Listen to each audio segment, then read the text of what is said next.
আসসালামু আলাইকুম। মেহমান আয়োজনে আমি বিভিন্ন রকম রান্না বান্নার আয়োজন করলাম। এখানে আমি একটা দেশি মুরগির মাংস নিয়ে নিলাম ভুনা করার জন্য।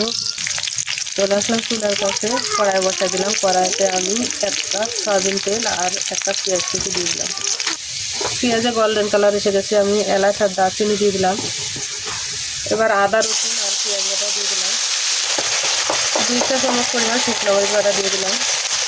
2 চামচ পরিমাণে জিরে আর মশলা বাটা, কাঠবাদাম, বাদাম, পেঁয়াজ একসাথে বেটে নিচ্ছি। হলুদের গুঁড়ো 1 চা চামচ, স্বাদ মতো লবণ। মশলাগুলো ভালোভাবে কষায় নেব। বেশ কিছুক্ষণ নেড়ে ছেড়ে মশলা কষায় নিচ্ছি।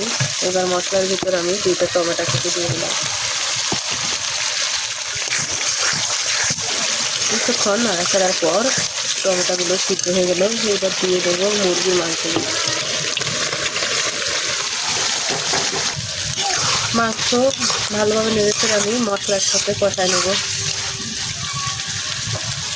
5 মিনিটের জন্য আমি একটা ঢাকনা দিয়ে দিলাম। আসলাম 5 মিনিট পর ঢাকনা উঠায় নিলাম।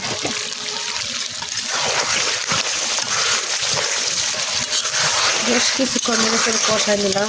এবার দিয়ে দেবো আমি 3 কাপ পরিমাণে পানি।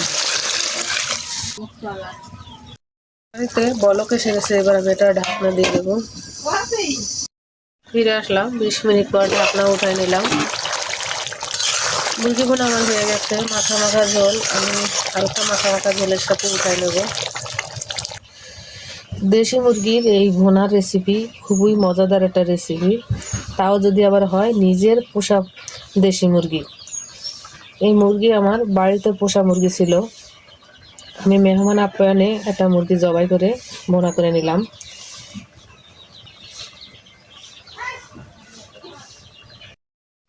একে একে আমি দুইটা পিঠার থালা সাজায় নিলাম। এই পিঠাটা আমি বিভিন্ন রকমের নকশা করে আমি যে শিরা তৈরি করিলাম সেই রসের ভিতর ভিজিয়ে নিছি।